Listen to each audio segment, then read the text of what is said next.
The galaxy was quiet the night the message arrived. Across the dark sky, countless stars burned, but one small blue planet was about to hear something that would change history. It began not with a sound, but with silence. Deep in the cold halls of Earth's orbital communication array, a strange signal cut through the static. The engineers on duty thought it was just another piece of space noise, until the machines began to translate. The words were not human. They carried a tone that was soft, formal, and almost kind. "We request dialogue," the voice said. "We come not for war. We come for peace." Earth had always imagined its first contact would be either hostile or distant. No one expected the first alien message to sound like a polite diplomat. Governments rushed into emergency meetings. Soldiers were placed on high alert, but the message repeated, again and again, always the same: "We request dialogue. We come not for war. We come for peace." At first, many wanted to believe it. Politicians spoke of new alliances. Scientists dreamed of shared knowledge. Ordinary people whispered of hope, of cures for disease, of travel to the stars. But hidden beneath the excitement was doubt. Humans knew their own history well. Every peace talk in human history had carried the shadow of betrayal. And so, while half the planet dreamed of friendship, the other half prepared for war. In the Pacific, the largest ship humanity had ever built floated in secret. It was not a carrier. It was not a destroyer. It was something new. Its black hull swallowed light. Its engines hummed like a living thing. The ship had no name on record, only a code name, Nemesis. Few knew of its existence. Fewer still knew its true purpose. The aliens sent another signal. This time, it came with coordinates. A place of meeting. A neutral ground. An empty stretch of space near a dying star. The message was simple: send your representatives. We will come without weapons. It sounded almost too perfect. That was why Nemesis was prepared to launch. If Earth was walking into a trap, then they would not go unarmed. Humanity's answer to peace would not be a handshake, it would be the shadow of a warship waiting in the dark. The night before launch, Commander Elias stood on the observation deck of the ship. He was not the strongest man, nor the most decorated, but he had something the others didn't: he trusted neither enemies nor promises. His eyes were sharp, always searching, always doubting. He stared into the black sky, thinking of the message. Peace. The word felt heavy in his chest. He had studied human wars all his life, and one thing he knew for certain was this: peace was never given. It was taken, or it was forced. If the aliens truly wanted peace, then why come with such secrecy? Why now, after all these centuries of silence? He turned to his officers. "We will attend their talks," he said, his voice calm but cold. "But we will not go blind. If they want peace, let them speak it under the shadow of our guns. If they want war, they will learn what humanity builds when it feels threatened." Far below, in the cities of Earth, people gathered around their screens. News channels argued. Some called humanity paranoid. Others called the aliens liars. Everywhere, there was a tension that could not be named. It was like the air before a storm, when the sky grows heavy but no rain falls. When launch day arrived, the Nemesis rose from the ocean like a black mountain tearing free from the sea. Waves thundered against its sides. The sky split with the roar of engines. Entire coastlines shook as it climbed higher, breaking through the clouds until it vanished into the silence of space. Children pointed at the sky. Old men whispered prayers. Governments issued careful words, calling the launch a mission of cautious diplomacy. But in every heart, the truth was known: humanity was not sending diplomats. Humanity was sending a warning. Hours later, in the cold vacuum near the dying star, a light appeared. Not from Nemesis, but from the other side of the system. Something vast was coming, and it was not human. The alien vessel was unlike anything mankind had ever seen. It moved with grace, as if it belonged to the stars themselves. Its surface glowed faintly, like crystal, like something alive.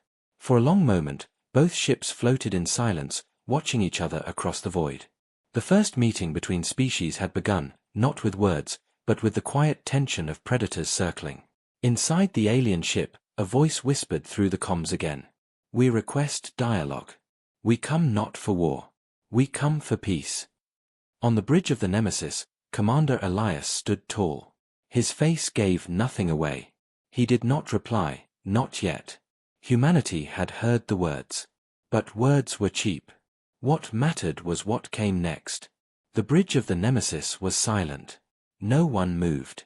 The alien voice still echoed through the speakers, soft and calm, almost too calm. The words promised peace, but every officer felt the weight behind them. Commander Elias narrowed his eyes at the glowing ship across the void. Its design was unlike anything he had ever studied. No engines, no weapons, at least none they could detect. It seemed to drift, alive, breathing like a creature of light.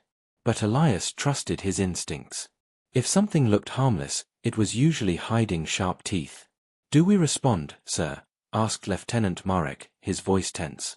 Elias kept his eyes on the alien vessel. "Not yet." The aliens spoke again. "We wait for your voice. We come without weapons. We bring the hand of peace." The crew shifted uncomfortably. Some wanted to believe it.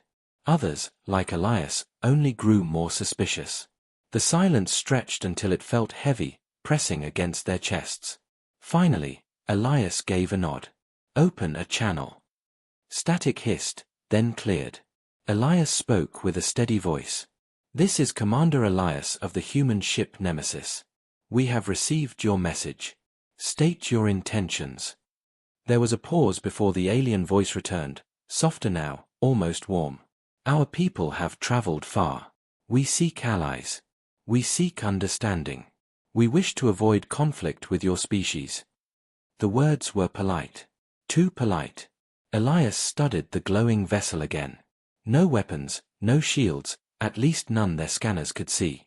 But he could feel it, the same way a soldier feels when an enemy watches from the dark. Something about the ship was wrong. "Sir," whispered Marek, pointing at the tactical screen. "Their energy readings, they're not stable. They're shifting." Elias leaned closer. The readings danced up and down, like the ship was holding back something powerful, something hidden. His jaw tightened. He turned off the comms for a moment. "They're testing us. Probing us. They want to know how much we can see." The officers exchanged nervous looks. "What if they're telling the truth?" asked one of them. "What if this really is peace?" Elias' voice was like iron. "Then they'll understand why we come ready for war." He reopened the channel. "If you want peace," Elias said slowly, "prove it. Show us your ship. Show us you carry no weapons. Then we will talk." The alien voice hesitated for the first time. "Trust is a fragile thing," it said. "If we reveal ourselves too quickly, it can be broken." Elias almost smiled. That was the slip he had been waiting for. Aliens who truly wanted peace would not hesitate. They would open their arms. These ones spoke like merchants guarding secrets. "Fragile or not," Elias said, "trust must be earned. Show us what you hide." The bridge fell silent again. Seconds stretched into minutes. Outside, the alien ship glowed brighter, as if it were breathing harder. Then something changed. A shimmer rippled across its hull. For the first time, humanity saw a glimpse beneath the glowing crystal skin. It was not empty. The Nemesis's scanners went wild. Behind the light, hidden deep inside, there were massive structures, cores of energy, chambers lined with something that pulsed like weapons waiting to fire. The ship was armed after all. The crew gasped. Elias only nodded, as if his suspicions had been confirmed. The alien voice returned, now less gentle. "You see more than we expected. Humanity is cautious." Elias leaned closer to the MIC. "Humanity survives because it is cautious." For the first time, the alien voice dropped its mask. There was no warmth now, only a strange calmness that felt sharp, like a blade wrapped in silk. "Perhaps this meeting will be more difficult than we hoped." The channel cut off. Red alarms lit up on the Nemesis. The alien ship's energy levels spiked, glowing brighter and brighter. Weapons. Engines. No one knew yet, but the crew braced for impact. "Shields up," Elias ordered, his voice steady. "Prepare all weapons, but do not fire unless I say." The great warship of humanity turned its black hull toward the glowing vessel. Missiles armed, railguns hummed, energy shields flared like a ghostly armor. Humanity's answer to peace now revealed itself, a ship built for survival, a ship built for war. Outside, the alien vessel pulsed again. But instead of firing, it sent one more message, this time short and cold. You are not like the others we met. The crew exchanged nervous glances. Others? How many species had these aliens spoken to before? And what happened to them? Elias said nothing. He didn't need to. His silence was answer enough. The standoff had begun. In the depths of space, near the dying star, two civilizations faced each other. One spoke of peace but hid weapons in its heart. The other came with weapons on full display, daring the galaxy to test them. Neither side fired. Neither side backed down. And somewhere, far beyond the stars, the universe watched as the first chapter of humanity's true story began, not with peace talks, but with suspicion, steel, and the shadow of war. The alien ship floated like a crystal giant across the dark. Its surface shimmered with light, but inside, power moved like a storm. On the Nemesis, every officer watched the screens in silence. The readings told a story no words could hide. The vessel was not peaceful. It was armed, powerful, and waiting. Commander Elias stood at the center of the bridge, his hands folded behind his back. His eyes never left the alien ship. He had seen this kind of game before, not in the stars but on Earth. A smile from an enemy, a promise of peace, always while a blade hid under the table. Humanity had learned the hard way that peace without strength was only surrender. The comms flickered alive again. This time, the alien voice carried no softness. You see us clearly, Commander. That is unusual. Most species we meet cannot look beneath our light. Elias spoke without hesitation. Humanity does not blind itself with pretty illusions. The alien paused, then asked, "Why did you come with weapons if you wish to speak?" Elias' answer was sharp. Because we are human. We learned long ago that survival belongs to those who come prepared. A low hum filled the comms, like the alien was almost amused. Prepared, it repeated. Perhaps. But do you think your weapons frighten us? Do you believe your warship is enough to stand against what we carry? Elias leaned forward. We didn't come to frighten you. We came to remind you. If you want peace, you'll find humans can make it. But if you want war, you'll learn we can make that too.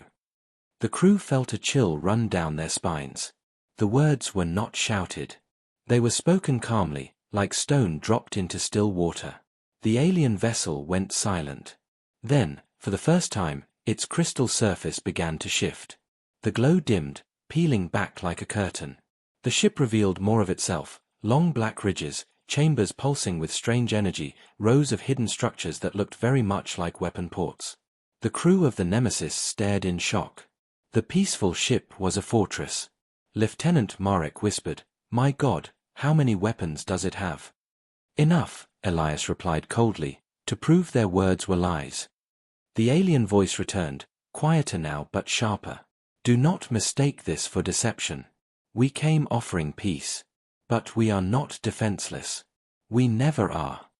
Elias didn't flinch. "Neither are we." For several minutes, neither side spoke. The two ships floated in the dark, their shadows crossing against the dead star. Humanity's strongest warship faced an alien fortress, and the silence was louder than any cannon. Finally, the alien broke it. "We did not expect resistance. The last three species we met accepted our hand without question." The bridge crew froze. Elias' eyes narrowed. And what happened to them? There was no answer at first. Then, slowly, the alien voice said, "They are part of us now. Their ships, their people, their knowledge, united into something greater." The words fell like ice. The officers exchanged horrified glances. It wasn't peace. It was assimilation. Not allies, absorbed, consumed, erased. Elias felt the weight of it settle over him. Now the picture was clear. The aliens never came for peace. They came for conquest dressed in kindness. They had done it before. They would try again. But this time, humanity was not bowing. You call that peace? Elias asked, his voice sharp as steel. You steal their freedom and call it unity. They live, the alien replied calmly. They thrive as part of something greater. We offer the same to you. Do not fear. Humanity will not die. Humanity will join. The officers stiffened. The idea of being joined twisted in their minds like poison. They thought of their families on Earth, their children, their homes. To lose all of that, to become part of some alien hive, it was worse than death. Elias stood tall. His voice carried across the bridge, steady and cold. We are not yours to take. We are not yours to join. Humanity answers only to itself. The alien voice softened, almost like a sigh. Then you will resist. And resistance brings destruction. Elias gave a small nod to his weapons officer. Quietly, railguns locked on target. Missile silos armed. Energy cannons hummed with power. The nemesis was ready. Let me make this clear, Elias said. If you came for war, you will not find prey here. You will find predators. Silence followed. The alien ship glowed brighter again, its energy surging like a storm about to break. For a moment, it seemed the first shot would come from them. But then, the glow faded slightly. The alien voice returned, softer again. Interesting. Very interesting. Humanity is not what we expected. Without warning, the alien ship began to drift backward, slowly pulling away into the dark. The crew held their breath. Was this retreat, or another game? They are leaving, Marek whispered. Elias did not relax. His eyes followed the glowing vessel until it disappeared into the shadows. Only then did he speak. They are not gone. They'll be back. And next time, it won't be words. The crew sat in silence, the weight of his words heavy on them. The galaxy was not empty. The first meeting was not peace. And humanity's survival now depended on one truth. When the universe came with false promises, humanity would answer with steel. The silence after the alien ship left was heavier than battle. On the Nemesis, no one celebrated. No one smiled. Commander Elias knew better than to believe it was over. Predators never left prey alone. They circled, they tested, and then they struck. Days passed as the Nemesis waited near the dying star. The crew grew restless. Engineers ran constant checks on weapons. Officers studied the scans again and again, hoping for answers. But the stars remained empty. Until the fourth day. Contact, shouted Lieutenant Marek, his voice sharp. Multiple signatures, incoming fast. The bridge lit up with alarms. On the tactical screen, dozens of bright points flared into view. Not one alien ship. Not two. A fleet. Gasps filled the air. The glowing vessels emerged from the dark like ghosts, their crystal hulls reflecting the faint light of the dying star. There were more than 20 of them, each as massive as the one they had faced before. They moved in formation, like hunters closing around prey. Elias stood still, his jaw tight. So, he murmured, the mask is gone. The comms crackled alive. This time, the alien voice was not soft. It carried weight, like a verdict already decided. Commander Elias. Humanity has shown resistance. Resistance cannot be allowed. Join us willingly, or fall. The crew stiffened. The words carried no kindness now, only threat. Elias did not hesitate. Humanity does not join. And we do not fall. The alien fleet shifted closer, encircling the Nemesis. Energy readings spiked across the scanners. The ships glowed brighter, weapons charging. Fear rippled through the crew. They were only one ship, no matter how powerful. Against 20, their odds were thin. But Elias' eyes stayed hard, unblinking. Sir, Marek whispered, we can't take this many. Not alone. Elias' voice cut like steel. Not alone. But we are not alone. Humanity is behind us. He turned to his weapons officer. Arm the Valkyrie system. The officer froze. Sir, the Valkyrie system hasn't been tested. We don't even know if. Do it, Elias said firmly. The crew obeyed. Deep inside the Nemesis, hidden chambers stirred. Panels slid open, revealing sleek black silos buried beneath the hull. Within them rested weapons unlike anything Earth had ever shown the world. They were not simple missiles. They were something more. Something humanity had sworn to keep hidden until the day survival demanded it. On the tactical screen, the alien fleet tightened its circle. Their leader spoke again. "You cannot resist. Our fleet is unstoppable. Do not make us destroy you." Elias almost smiled. "If you think humanity came unprepared, you know nothing about us." The alien ships charged brighter. A battle was seconds away. Then Elias raised his hand. "Transmit this message on all channels," he ordered. The comms officer nodded. Elias leaned toward the MIC, his voice calm but hard. "This is Commander Elias of the human ship Nemesis. You came here with false peace. You came to enslave us. You think humanity is weak. But hear me now, we will never bow. We will never join. If you want to test us, then look upon what we built when we feared the dark." At his signal, the Valkyrie system came alive. From the Nemesis, long black lances of metal shot into the void. At first, they looked like simple missiles. But then they unfolded, each one splitting into dozens of smaller projectiles, weaving through space like hunters. They locked on targets with terrifying precision. The alien fleet froze. Their scanners lit up with warning after warning. The projectiles carried energy signatures unlike anything they had seen. Elias spoke again, his voice steady. "These are not bombs. These are stars waiting to be born. If you fire on us, your fleet dies in seconds." The aliens went silent. On the tactical screen, their ships hesitated, their weapons dimming slightly. For the first time, the predators had doubt. The bridge of the Nemesis was quiet, all eyes on Elias. He stood calm, but inside, his chest burned with tension. The Valkyrie system was real, but untested. The threat was a bluff as much as a promise. If the aliens called it, the Nemesis might not survive. But the aliens didn't know that. All they saw was a human warship armed with weapons that looked capable of tearing their fleet apart. Finally, the alien leader spoke, its voice lower now. "You hide much for a young species. Dangerous. Reckless." Elias answered coldly, "We hide nothing. We survive.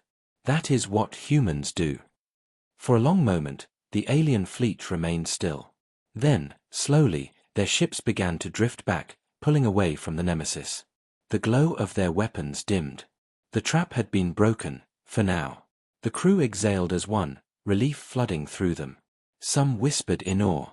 Others slumped back in their chairs, shaking with the weight of what nearly happened. Marek turned to Elias, his voice hushed. "Sir, they could have destroyed us. Why didn't they?"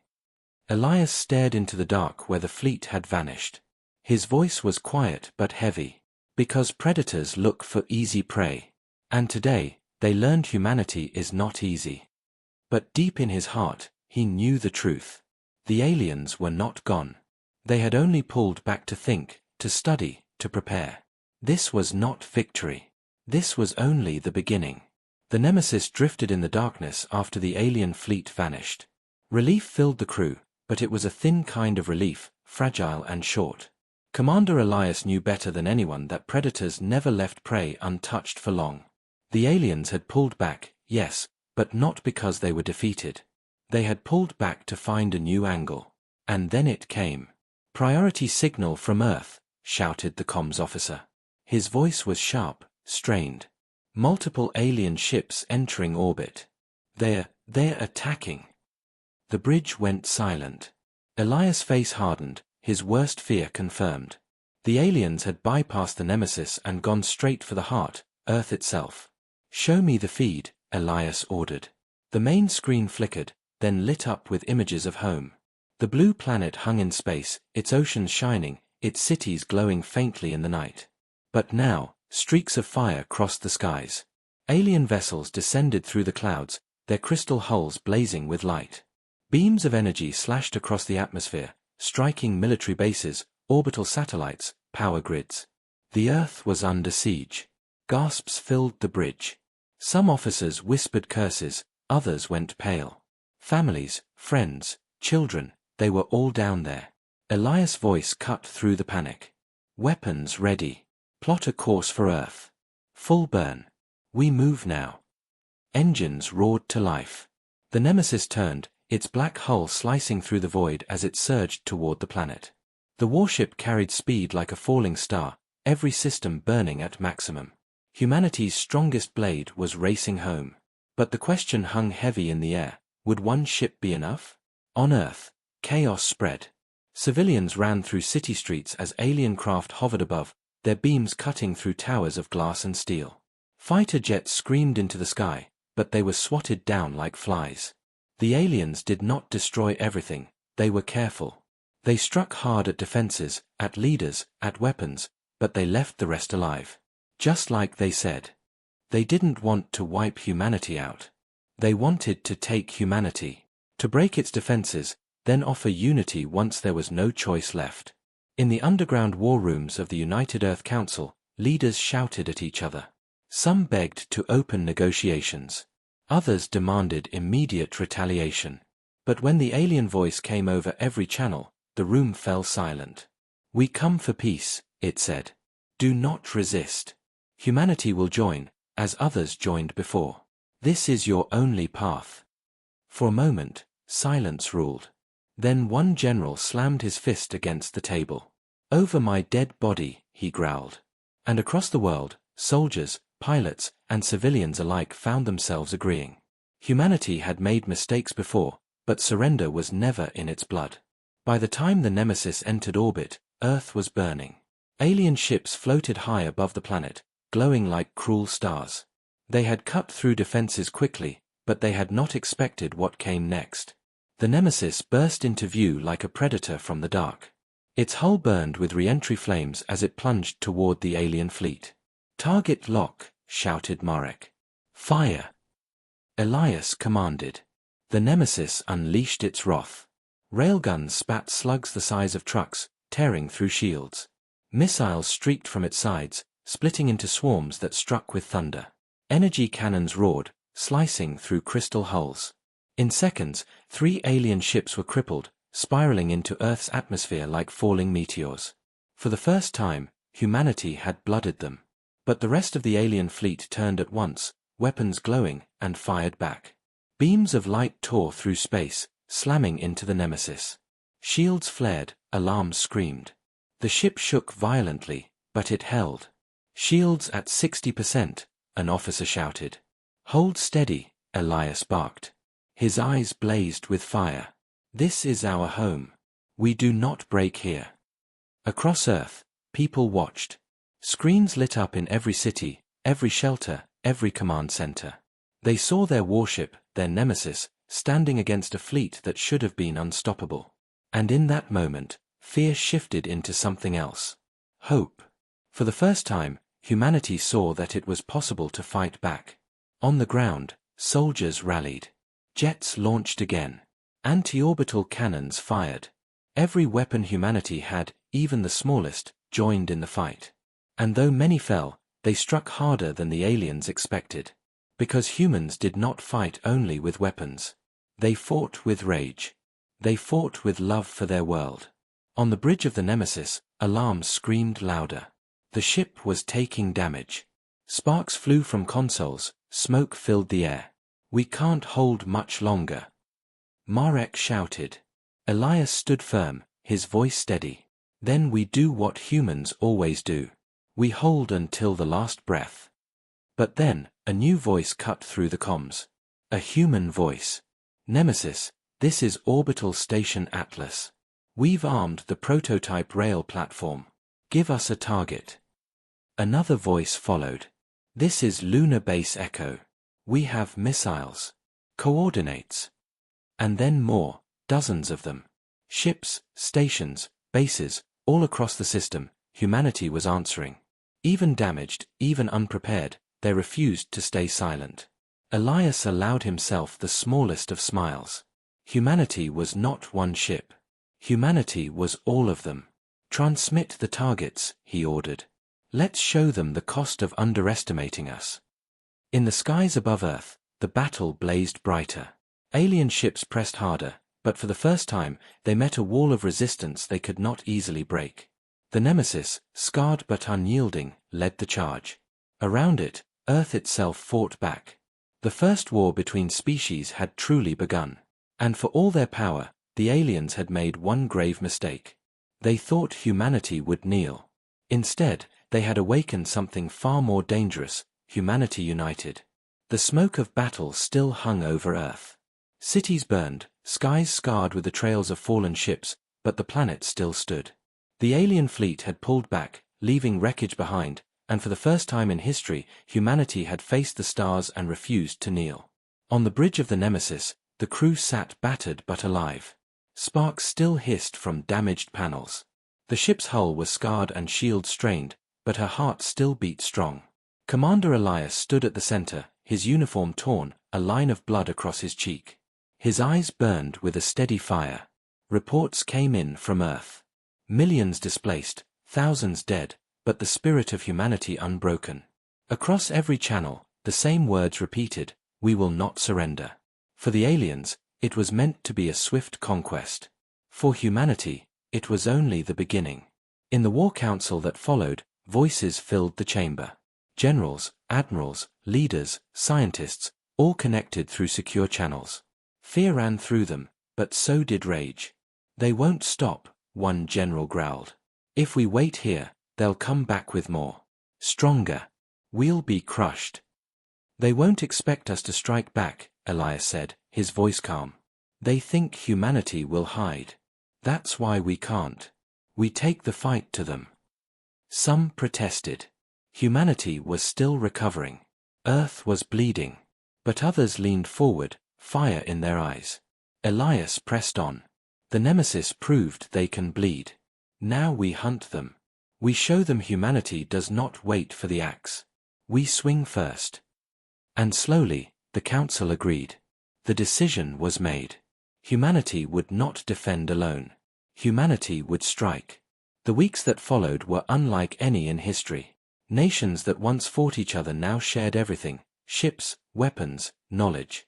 Factories worked day and night. The scars of war were not ignored, they became fuel. Every city rebuilt faster, every hand worked harder. Humanity, for the first time, was united by one truth: survival.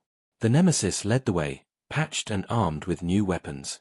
Behind her, fleets began to form: frigates, carriers, strike craft, even civilian ships converted into war machines. They were smaller than the alien vessels, weaker in firepower, but they carried something the aliens could never measure: will. The first mission was simple: find the alien forward base. The fleet needed fuel, resources, and staging grounds.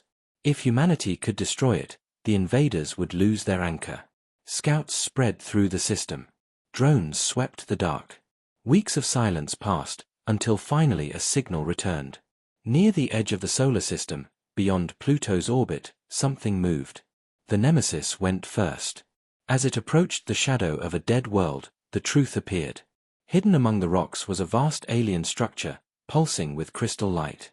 Dozens of ships floated around it, guarding it like wolves around a den. Elias stared at the display. "We've found their nest." The officers around him stiffened. It was more than they had hoped, and more than they had feared. The attack came without warning. The Nemesis burst from the shadows, guns blazing. Rail slugs ripped through the void, tearing into alien patrols. Missiles streaked, splitting into swarms that shattered glowing hulls.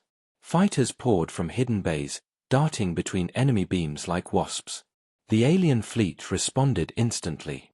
Their weapons lit the dark, beams slicing through space. Human ships burned, their smaller hulls torn apart. But the humans did not retreat. They pressed harder, their formations tight, their weapons relentless. "Shield breach on Sector 3. Marek shouted. "Patch it, keep firing." Elias barked. His voice never wavered, even as the ship shook like a beast under siege. The battle raged fierce. One by one, alien ships fell, but so did human ones. The void filled with wreckage, burning debris drifting like dying stars. Then, the target appeared. The alien base, a crystal fortress anchored to rock, pulsed with energy. If humanity could destroy it, the aliens' grip on the system would break. "Prepare the Valkyrie system," Elias ordered. The crew hesitated. The weapons had been used only as a bluff before. They were untested at full scale. If they failed now, humanity's chance would vanish. "Do it," Elias said firmly. The Nemesis turned, its battered hull glowing with power. Deep inside, the Valkyrie system came alive. Lances of black steel launched into the void, splitting into dozens, then hundreds of smaller shards. They flew like a storm, weaving around enemy fire, converging on the alien base. The aliens panicked. Their ships moved to intercept, but the shards slipped past. They struck the base with a thunder that shook the void. And then it happened. The base cracked. Light burst from within, exploding outward in waves. The crystal structure shattered, sending fragments spinning across space. The shockwave tore through the alien fleet, breaking formations, ripping ships apart. Cheers erupted on the Nemesis. Officers shouted, fists raised. For the first time, humanity had not just defended. Humanity had destroyed. Elias stood silent, watching the burning wreckage drift.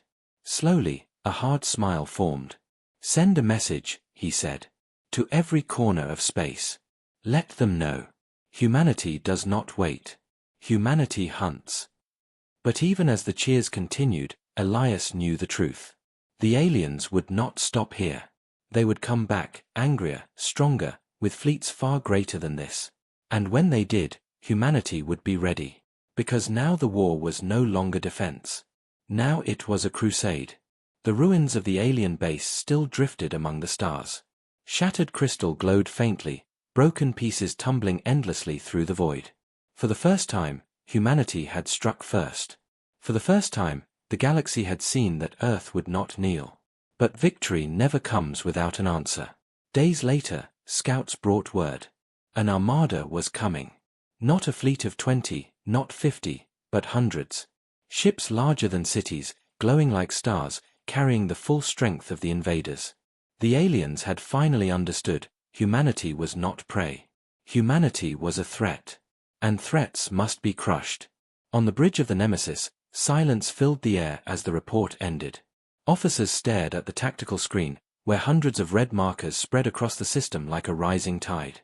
Lieutenant Marek whispered what everyone felt. "There's too many. We can't win this." Commander Elias stood tall, his eyes steady. "Maybe not with guns alone. But wars are not won by numbers. Wars are won by will." Across Earth and the colonies, the call went out. Every ship, every station, every weapon humanity had was summoned. Civilian vessels were converted into carriers. Mining rigs became missile platforms. Even orbital farms were reinforced with cannons. The human fleet grew, vast and desperate, filling the skies around Earth.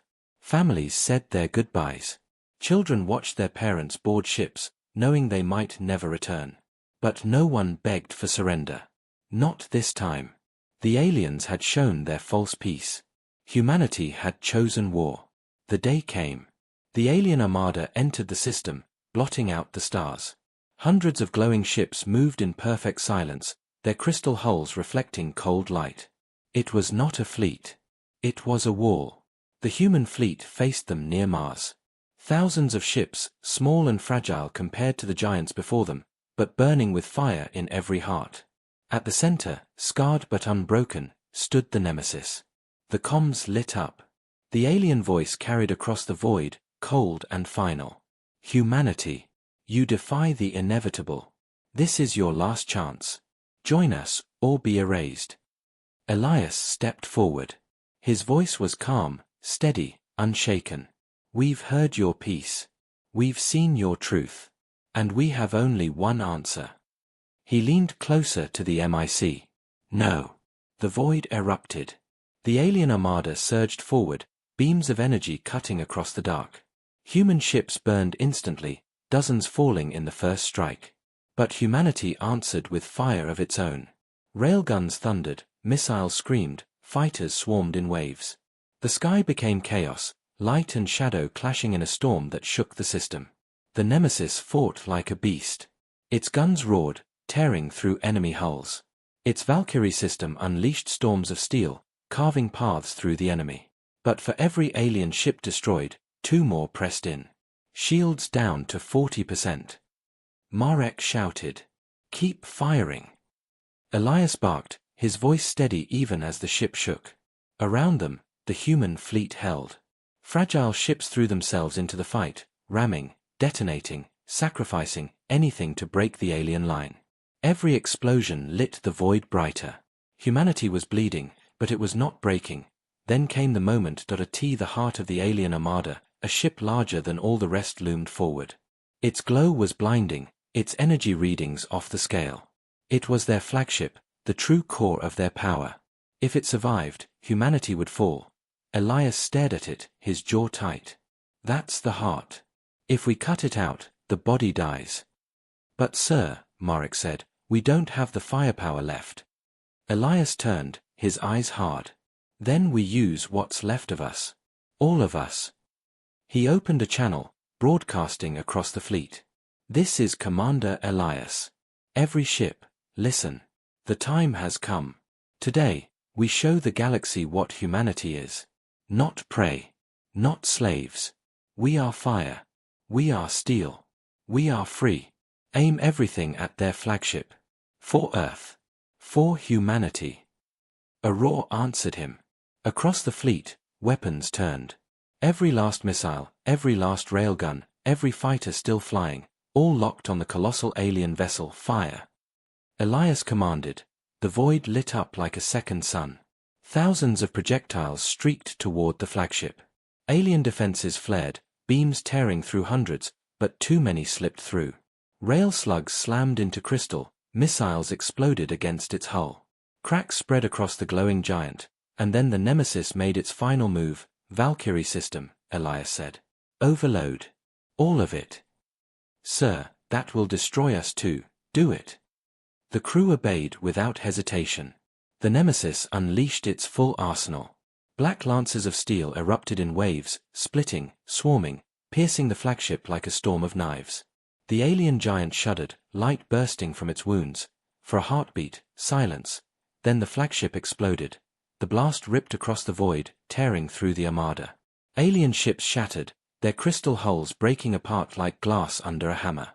The shockwave lit the system, brighter than any sunrise. Cheers filled the human fleet. Against all odds, against impossible numbers, the armada was broken. The invaders were in retreat. On the bridge of the Nemesis, smoke filled the air. Systems burned, alarms wailed. The ship was dying. But Elias stood tall, his voice steady. Send the message, he said. To every world. Humanity is free. Humanity stands. And across Earth, across every colony, across every surviving ship, the message spread. The first war for survival was won. The galaxy would remember this battle. Not as the day humanity surrendered, but as the day humanity roared.